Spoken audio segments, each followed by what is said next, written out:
Hi everyone, this is CMA Afzal Alumal here. Before starting the video, please hit the like button. That will motivate me to do more videos, more updated contents, more information regarding CMA course to the students.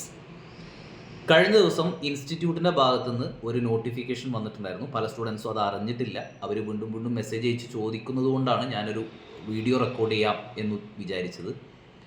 അതായത് June 2024 exam എഴുതാൻ പോകുന്ന students, നിങ്ങൾ foundation course register ചെയ്യുമ്പോഴോ intermediate course register ചെയ്യുമ്പോഴോ നിങ്ങൾക്ക് provisionally register ചെയ്യാനുള്ള ഒരു option ഉണ്ടായിരുന്നു. അതായത് for example degree final year പഠിച്ചുകൊണ്ടിരിക്കുന്ന ഒരു സ്റ്റുഡൻറ്റിന് ഡിഗ്രിയുടെ സർട്ടിഫിക്കറ്റ് കൈ കിട്ടിയിട്ടില്ല, പക്ഷേ കോഴ്സ് രജിസ്റ്റർ ചെയ്യണം, അലൗഡാണ്, പ്രൊവിഷണലി ആണ് നമ്മൾ രജിസ്റ്റർ ചെയ്യുക. അപ്പം അത്തരത്തിൽ രജിസ്റ്റർ ചെയ്ത പ്രൊവിഷണലി രജിസ്റ്റർ ചെയ്ത ആളുകൾ, കറക്റ്റ് സർട്ടിഫിക്കറ്റുകൾ ഒറിജിനൽ കൊടുത്ത് രജിസ്റ്റർ ചെയ്ത ആളുകൾക്ക് ഇത് ബാധകമല്ല. പ്രൊവിഷണലി രജിസ്റ്റർ ചെയ്ത ആളുകൾ മെയ് 15 മുമ്പ്, ഈ മാസം 15 മുമ്പ് ആ സർട്ടിഫിക്കറ്റുകൾ ഇൻസ്റ്റിറ്റ്യൂട്ടിലേക്ക് എത്തിയെങ്കിലേ നിങ്ങൾക്ക് അഡ്മിറ്റ് കാർഡ് കറക്റ്റായിട്ട് ഇഷ്യൂ ചെയ്യുള്ളൂ. ഒന്ന്, case number 1. Case number 2, final എഴുതുന്ന സ്റ്റുഡൻസ് നിർബന്ധമായിട്ടും പ്രാക്ടിക്കൽ ട്രെയിനിങ് കംപ്ലീറ്റ് ചെയ്തിരിക്കണം. ബോത്ത് എഴുതുന്നതോ അല്ലെങ്കിൽ റിമൈനിങ് ഗ്രൂപ്പ് എഴുതുന്നതോ ഒക്കെ ആയിട്ടുള്ള സ്റ്റുഡൻസിനൊക്കെ അറിയാം. അതേപോലെ IOTP ട്രെയിനിങ് കംപ്ലീറ്റ് ചെയ്യേണ്ട കേസുകളുണ്ട്. ഇതെല്ലാം മെയ് 15 കട്ട് ഓഫ്.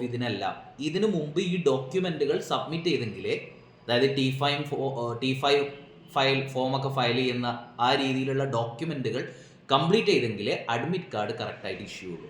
അതിന് ഇൻസ്റ്റിറ്റ്യൂട്ട് അതാത് കുട്ടികൾക്ക് മെയിലും മെസ്സേജൊക്കെ അയച്ചു തുടങ്ങിയിട്ടുണ്ട് എന്നാണ് നോട്ടിഫിക്കേഷനിൽ പറഞ്ഞിട്ടുള്ളത്. പക്ഷെ നിങ്ങൾക്ക് ഒരു കാര്യം ചെയ്യാം, ആ നോട്ടിഫിക്കേഷനിൽ ഒരു ലിങ്ക് കൊടുത്തിട്ടുണ്ട്. ഞാൻ ഗ്രൂപ്പുകളിൽ ആ ലിങ്ക് ഷെയർ ചെയ്തിരുന്നു. ആ ലിങ്കിൽ ക്ലിക്ക് ചെയ്ത് നിങ്ങളുടെ രജിസ്റ്റർ നമ്പർ കൊടുത്താൽ നിങ്ങൾക്ക് എന്തെങ്കിലും പെൻഡിങ് ഉണ്ടോ എന്നതിൽ കാണിച്ചു തരും. അത്രയും കാര്യം ഇൻസ്റ്റിറ്റ്യൂട്ട് നമുക്ക് വേണ്ടി ചെയ്തു തന്നിട്ടുണ്ട്. അപ്പോൾ അത് ക്ലിക്ക് ചെയ്ത്, ആ ലിങ്ക് ക്ലിക്ക് ചെയ്ത്, വേണമെങ്കിൽ ഞാൻ ഇതിൻ്റെ ഡിസ്ക്രിപ്ഷൻ ബോക്സിൽ ആ ലിങ്ക് കൊടുക്കാം. അതിൽ ക്ലിക്ക് ചെയ്തിട്ട് നിങ്ങൾക്ക് നിങ്ങളുടെ രജിസ്റ്റർ നമ്പർ കൊടുത്താൽ you will get the information. Anything pending ഉണ്ടോ, ഉണ്ടെങ്കിൽ മെയ് 15 മുമ്പ് അത് തീർക്കുക.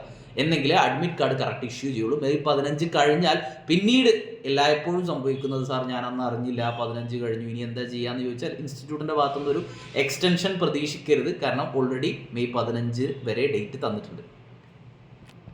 ഇനി മറ്റൊരു കാര്യം പറയാനുള്ളത്, എക്സാമിന് ഇനി ആകെ ഒരു 40 ദിവസം ഒക്കെയാണ് മാക്സിമം ഉള്ളത്.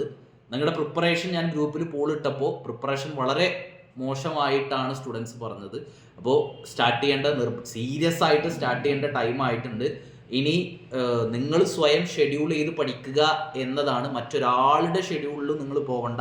സ്വയം ഏതൊക്കെ സബ്ജക്റ്റ് നിങ്ങൾക്ക് എങ്ങനെയൊക്കെ ഷെഡ്യൂൾ ചെയ്യണമെന്ന് തീരുമാനിക്കുക. നമ്മുടെ കപ്പാസിറ്റി, നമ്മുടെ വീക്ക്നെസ്സും നമുക്കാണ് ഏറ്റവും കൂടുതൽ അറിയാം. അത് വേറൊരാൾക്കും മനസ്സിലാവില്ല.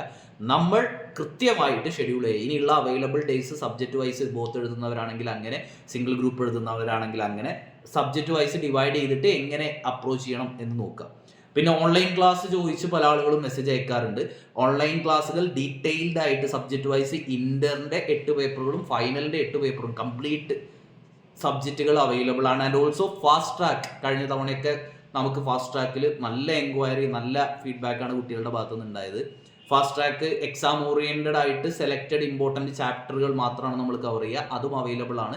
അതിൻ്റെ ഡീറ്റെയിൽസ് ഞാൻ ഡിസ്ക്രിപ്ഷനിൽ കൊടുക്കാം. താല്പര്യമുള്ള ആളുകൾ അവിടെ ഗൂഗിൾ ഫോം ഉണ്ടാവും, അത് ഫില്ല് ചെയ്താൽ നിങ്ങൾക്ക് കൂടുതൽ ഡീറ്റെയിൽസ് അവൈലബിൾ ആവും. അതിനനുസരിച്ച് അതും ജോയിൻ ചെയ്യാം. നിങ്ങൾക്ക് അതനുസരിച്ച് പഠിച്ചിട്ട് എക്സാമിലേക്ക് എന്ത് ചെയ്യാം, പ്രിപ്പയർ ചെയ്യാം. സോ എക്സാമിന് പ്രിപ്പയർ ചെയ്ത്, സീരിയസ് ആയിട്ട് പ്രിപ്പയർ ചെയ്ത് തുടങ്ങേണ്ട സമയം കഴിഞ്ഞു പോയിട്ടുണ്ട്. അത് ആ രീതിയിൽ തന്നെ ചെയ്യാം. Okay, all the very best. നന്നായിട്ട് പഠിക്കാം. Thank you.